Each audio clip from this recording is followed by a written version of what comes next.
सब लोग सुनो। तो हरपाल नाम के एक भक्त थे भगवान के, खूब भजन करते थे, खूब साधना करते थे, नाम जप करते थे, कथा सुनते थे,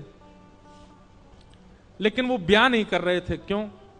उनकी इच्छा थी कि जैसा मैं भजन करता हूं, जैसी मेरी भक्ति है, जैसा मेरा भाव ठाकुर जी के प्रति है, ऐसी कन्या मिले तो मैं ब्याह करूंगा, नहीं तो जीवन भर ऐसे ही रहूंगा। तभी उनके किसी रिश्तेदार ने आकर के बताया, बोले तेरे लायक कन्या मिल गई मुझको। तो हरपाल जी बोले क्या क्या गुण है उस कन्या का? बोले उस कन्या ने शर्त रखी है, मैं उसी से ब्याह करूंगी जो रोज 1000 संतों को प्रसाद पवाता हो।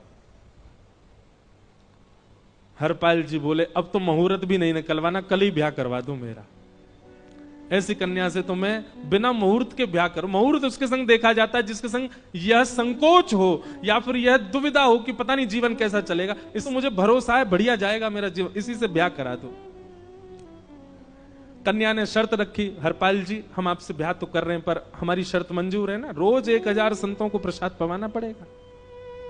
बोला मैं निश्चित करूंगा, आप ब्याह कर लो। और ब्याह हो गया। हरपाल जी रोज 1000 महात्माओं को प्रसाद पवाते। अब देखो, अगर कोई संकल्प ले ले कि मैं 1000 महात्माओं को प्रसाद पवाऊंगा, अगर 100 महात्मा ज्यादा बढ़ जाएं, 200 महात्मा ज्यादा, उनको मना करेगा क्या? वो तो फिर अपराध बनेगा उससे। प्रसाद पवाने का संकल्प लिया तो जितने आए सबको बैठाने की जिम्मेवारी उसकी। ऐसी कथा में भी होता है, कथा में जितने लोग आए सबका स्वागत होना चाहिए, सबके लिए स्थान पर्याप्त होना चाहिए। कई जगह प्राइवेट कथा करा, हम तो मना कर देते, मत कराओ भैया, आपको अपराध लगेगा। क्यों? वैष्णव को पता चला कि कथा हो रही, वो सुनने आ गया, जगह नहीं मिली, फिर वो बैठ नहीं पाया, तो खाली रहे भले ही स्थान, पर फिर भी स्थान बड़ा रखो ताकि कोई भी आए तो कोई रहे ना कथा से, नहीं तो कथा कराने वाले को अपराध लगता है। वैष्णव बिना सुने चला गया। तो हरपाल जी ने नियम ले लिया, रोज 1000 महात्माओं को भोजन कराते। अब 1000 की जगह कभी कभी 1200 भी हो जाते, 1300 भी हो जाते, 1500 भी हो जाते।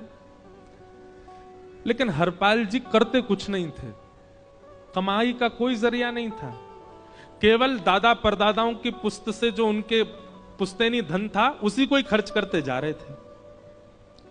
1 साल तक बढ़िया चला, 1.5 साल बढ़िया चला, लेकिन 1.5 साल बाद धीरे धीरे धन खत्म होने लगा। जैसे ही धन खत्म होने लगा, हरपाल जी बड़ी चिंता में आ गए, क्या करें। पत्नी को नहीं बताते थे, क्यों? बोले इससे तो शर्त लगी, इसको क्यों बताऊं अपना दुख, इससे तो शर्त मेरी यही शर्त थी कि रोज 1000 संत भोजन कराना है। तो हरपाल जी ने बाहर जाते और दुकानदारों के यहां से जाकर के कर्जा लेने लगे। वो पुराने संपन्न थे तो किसी ने कर्जा देने से मना भी नहीं किया, सब देने लगे, बोले ले जा।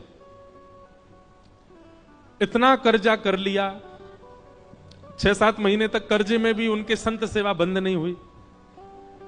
6-7 महीने बाद मांगने वालों ने मांगना शुरू किया, बोले हमारा दो, हमारा दो, हमारा दो। किसी का नहीं दे पाए तो पूरे नगर में यह हो गया कि भैया हरपाल जी अब पहले जैसी स्थिति में नहीं है, कर्जा इनको देना बंद करो, ये देते ही नहीं है पैसा लौटा करके। सब बिगड़ने लगा, धन नष्ट हो गया, इज्जत चली गई, लेकिन उनकी संत सेवा नहीं रुकी, रोज संत सेवा करते। एक दिन मन में विचार करने लगे, अब क्या करूं, अब तो मुझे कोई कर्जा भी नहीं देता, गहने भी सारे बिक गए, धन भी सारा खत्म हो गया। तो हरपाल जी ने मन बनाया कि मैं चोरी करूंगा, और चोरी करके ठाकुर जी, आप लोग मत करना ऐसा, चोरी करूंगा। हरपाल जी चोरी करने जाने लगे, लेकिन हरपाल जी का नियम था कि वो किसी के धन की चोरी नहीं करते थे। संपन्न लोगों के घर में जाते थे और उनकी रसोई घर की सामग्री चुरा लाते थे, चीनी, दाल, आटा, चावल, मूंग, नमक, मिर्च, ताकि भंडारा हो जाए सवेरे। इस प्रकार महाराज चोरी होने लगी, एक घर की हुई, 2 घर, अब तो हल्ला होने लगा, बोले कि घरों की सामान राशन चोरी हो जाता है। वो बड़ा विचित्र चोर है, धन नहीं चुराता है, राशन चुरा के भागता है। ऐसी चोरी होने लगी महाराज। अब तो लोगों ने अपने अपने घरों में पहरेदारी शुरू कर दी कि चोरी ना हो, तो हरपाल जी को और दिक्कत होने लगी, क्या करें, कैसे करें। धीरे धीरे हरपाल जी इस स्थिति आ गए कि अब संपन्न लोगों के यहां उन लोगों को ढूंढते जो ना कभी संत सेवा करते ना वैष्णव सेवा करते, और उन लोगों के यहां जाकर के थोड़ा बहुत धन चुरा लेते, स्वर्ण चुरा लेते। करना कुछ नहीं, अपना घर नहीं बनाते थे, बसाते थे, संत सेवा करते थे। ठाकुर जी रीझ गए हरपाल से। ठाकुर जी बोले, देखो ये सब चोरी कर करके और मेरे संतों को पवारा है। ठाकुर जी बोले, इस पर अनुग्रह करने जाना है। भगवान सिंहासन से उठ करके तैयार होने के लिए गए, और बढ़िया महाराज नकली सी मूछ लगा करके, ऊपर सिर पर पाग पहन करके, और थोड़ा पेट सा बाहर निकाल के, गले में खूब सारी जंजीर डाल के, हाथों की हर उंगली में अंगूठी पहन करके, सोने की जूतियां डाल करके, कौंधनी सोने की पहन करके, और एक बैंत समझते, वृद्ध लोग लेकर के चलते, बैंत, सोने का मड़ा हुआ बैंत लेकर के ठाकुर जी तैयार हो गए, एक सेठ जी बन गए। लक्ष्मी भैया ने पूछा, भगवान बड़ा सुंदर स्वरूप धारण किया, कहां जा रहे हो? बोले, अपने भक्त से मिलने जा रहे हैं। रुक्मणी जी बोली, मैं भी चलूंगी।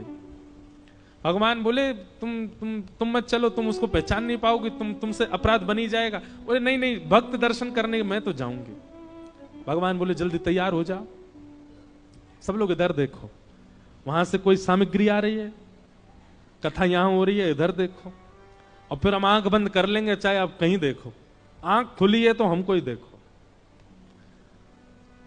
रुक्मणी जी एक सेठानी बन गई, ठाकुर जी सेठ जी बन गए, और दोनों ने मन में विचार किया कि हरपाल जी को दर्शन देना है। और यहां हरपाल जी की स्थिति क्या थी? अब संत सेवा के लिए कहीं से भी धन नहीं मिल रहा था, तो हरपाल जी एक मार्ग पर जाकर के बैठ गए और सोचने लगे, कोई धनवान यहां से निकलेगा तो उसको लूट लूंगा, और लूट के भाग जाऊंगा, सारा धन संत सेवा में लगा दूंगा। तभी उस मार्ग पर कोई और तो आया नहीं, ठाकुर जी सेठ बन करके आ गए। और महाराज खूब सारे गहने पहन करके, पाग बढ़िया सोने की जड़ाऊ पाग पहन करके, ऐसे वस्त्र पहन करके, और छम छम करते चलते आ रहे हैं। उन गहने ही बज रहे हैं ठाकुर जी के।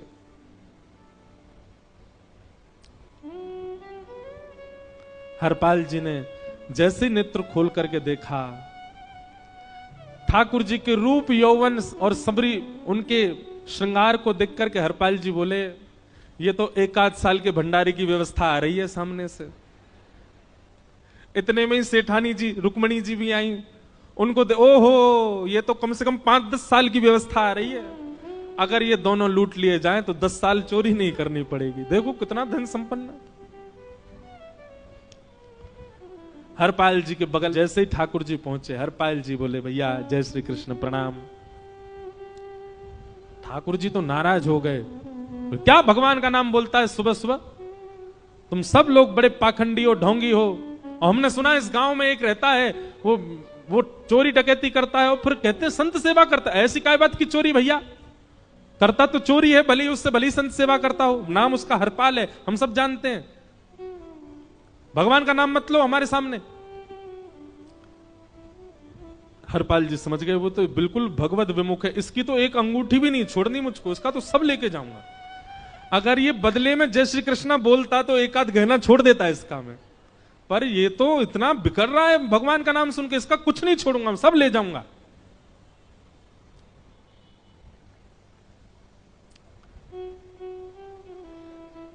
हरपाल जी बोले, हाँ भैया, एक रहता तो है डकैत इस गांव में, और उसका कोई पता नहीं है, वो कभी भी आता है। लेकिन एक मार्ग जंगल में होकर के है, उसमें गांव में नहीं जाना पड़ता, जंगल से गुप्त चुप निकल करके पूरे गांव पार हो जाएंगे, आप शहर पहुंच जाओगे। उसका रास्ता मुझे ही पता है। सेठ जी बोले, तो तुम हमको पार करवा दो। हरपाल जी बोले, मैं पार तो करवा दूंगा, लेकिन भगवान मेरे घर कुछ मेहमान आए हैं, उनके भोजन आदि की व्यवस्था के लिए मैं तो बाजार आया था, मेरे पे धन नहीं है। आप यदि मुझको कुछ दे देंगे तो मैं घर पर व्यवस्था करके आऊंगा, तुरंत आपको लेकर के गांव पार करवा दूंगा। ठाकुर जी ने उसको कुछ सोने की मोहर दे दी, बोले लो तुम अपने घर की व्यवस्था कर आओ। हरपाल जी ने सामग्री खरीदी, घर पर पहले व्यवस्था करके आए। बोले आज की व्यवस्था हो जाए, क्योंकि आज तो 10 साल का सब चोरी करना समय लगेगा।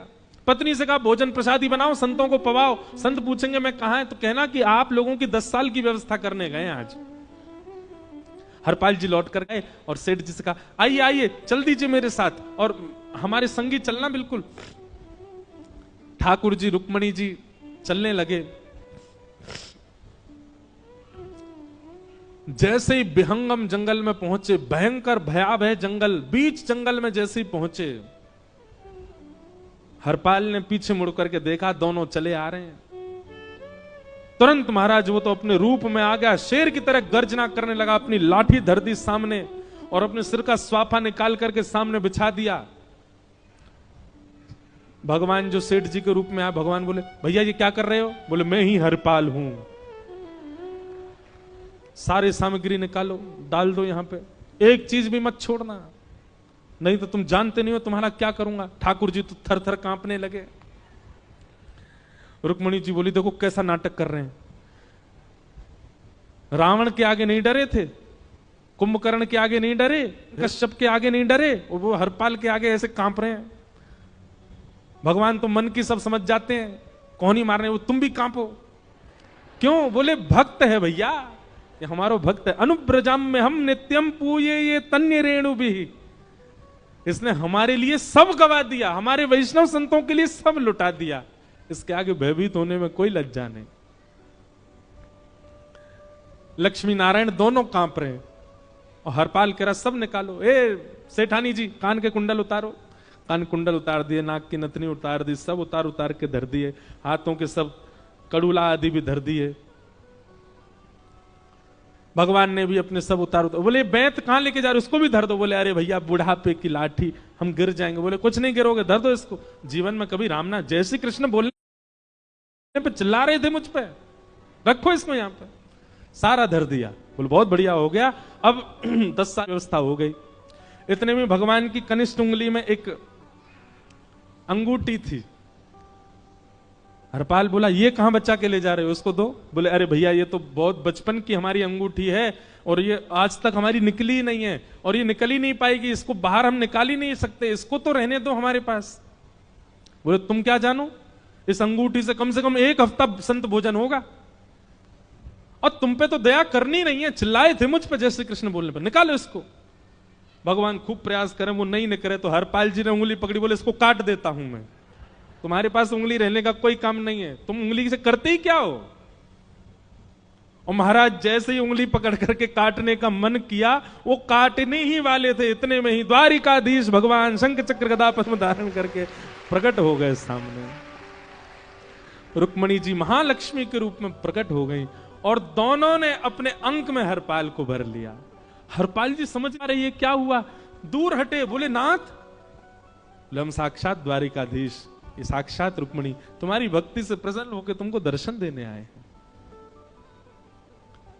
हरपाल जी घुटने के बल बैठ गए, रोने लगे, सर रख दिया चरणों में, पटकने लगे। बोले, नाथ, मैंने अपने नाथ को लूटा, आज मैंने अपने स्वामी के साथ डकैती कर रहा था, मैं अपने स्वामी की उंगली काटने पर मजबूर हो गया था, इसका मतलब तो मैं पापी हूं। मेरा पाप इतना प्रचंड हो गया कि मैं आपके रूप को नहीं पहचान पाया। भगवान ने हृदय से लगा, नहीं हरपाल, तुमने कभी अपने लिए प्रयोग थोड़ी किया, तुम्हारी पत्नी भूखे सो जाते हो लेकिन संतों को भूखा नहीं जाने देते। ठीक है, उसके लिए भले ही तुमने वह गलत मार्ग अपनाया जो नहीं अपनाना चाहिए था, परंतु उसमें उद्देश्य कोई और तो नहीं था, मेरे जनों की सेवा ही तो थी, मेरे वैष्णवों की सेवा। और देखो हरपाल, एक मेरी बात सुनो, आज तुम्हारे मन में ग्लानि होती है कि तुमने दूसरों का धन हड़प करके और उससे संत भोजन कराया। वास्तव में इसका विधान शास्त्रों में यह बताया गया, जिसके धन से भोजन बना और संतों ने पाया, परोसा भले ही किसी ने भी हो, कार्यक्रम भले ही किसी ने भी कराया हो, पर धन जिसका लगता है पुण्य उसी को मिलता है। तुमने तो अपने गांव के, शहरों के उन लोग जो कभी संत सेवा नहीं करते थे, उनके धन चुरा चुरा करके उनको पुण्य बांटा है। तुमने कुछ गलत नहीं किया है। हां, अपने प्रयोग में यदि लेते तो पाप हो जाता, लेकिन तुमने तो एक रत्ती भी अपने प्रयोग में नहीं ली, सब संतों में लगा दी और जितने लोगों का धन चुराया उन सबको पुण्य प्रदान कर दिया। हम तुमसे बड़े प्रसन्न हैं। हरपाल जी चरणों से लिपट गए, बोले नाथ आप बड़े कृपालु, बड़े दयालु। भगवान बोले अब हमने दर्शन दे दिया, अब हम जाएं। और सुनो, ये सारा धन हमने दिया है, 10 साल का नहीं होगा इससे। तो बोले जब तक तुम जीवित रहोगे तब तक की सेवा बनेगी, इससे संत सेवा चलती रहेगी। ये सारा धन आभूषण हम लेकर के इसीलिए आए थे ताकि तुमको अब कभी किसी से मांगना ना पड़े, किसी से हड़पना ना पड़े। भगवान जाने लगे तो हरपाल जी चरणों में गिर गए, बोले नाथ आज मैं आपके दर्शन कर पाया, मैं संत सेवा कर पाया, इसमें सबसे बड़ा योगदान मेरी पत्नी का है। उसने नियम नहीं बनाया होता तो शायद मैं कभी ऐसा नहीं करता। आप उसको दर्शन दिए बिना जाएंगे, मैं उसको क्या बताऊंगा? मैं उससे जाके कह भी नहीं पाऊंगा कि आप मुझे मिले, और उसकी वजह से आप मुझे मिले, वो कृपा कर उसको दर्शन दे दीजिए। ठाकुर जी बोले ठीक है। तुरंत लक्ष्मी नारायण भगवान ने छोटे छोटे बालकों का रूप धारण कर लिया और हरपाल जी की गोद में बैठ गए, और हरपाल जी अपनी गोद में लेकर के ठाकुर जी को घर पर आए, और आकर के अपनी अरे सुनो देखो कौन आए हैं। जैसे बाहर आकर के देखा तो नन्हे से ठाकुर जी, नन्ही से रुक्मणी जी गोद में बालकों की भांति बैठे हैं। बोले अरे इतने सुंदर सुंदर बालक। बोले बालक नहीं है, ये साक्षात जगन्नाथ भगवान, साक्षात रुक्मणी जी, साक्षात द्वारिकाधीश हैं। तुरंत ठाकुर जी अपने रूप में प्रकट हो गए और दोनों दंपति को दर्शन दे करके भगवान वहां से प्रस्थान कर गए। बोलो भक्त वत्सल भगवान। तो एक भक्त जीवन संगी का प्राप्त होना भगवत दर्शन तक ले जा सकता है आपको। अब जिनके ब्याह हो चुके हैं उनसे तो अब हम कुछ कर नहीं सकते, पर जिनके नहीं हुए हैं संभल जाओ, सुधर जाओ, ठाकुर जी से प्रार्थना करो, और प्रार्थना करके केवल एक ही चीज मांगो, क्या हम गृहस्थ हैं नाथ, यह गृहस्थाश्रम है, हम इसमें आ चुके हैं, अब कृपा करके हमारे जीवन में जो भी आए वो आपका भक्त आए। लेकिन आपके अथक प्रार्थना करने पर भी ठाकुर जी ने यदि नहीं दिया तो भी चिंतित मत होइएगा। मीराबाई को भी नहीं मिले अनुकूल, करमेती बाई को भी नहीं मिले अनुकूल, सक्कूबाई को भी नहीं मिले अनुकूल पति,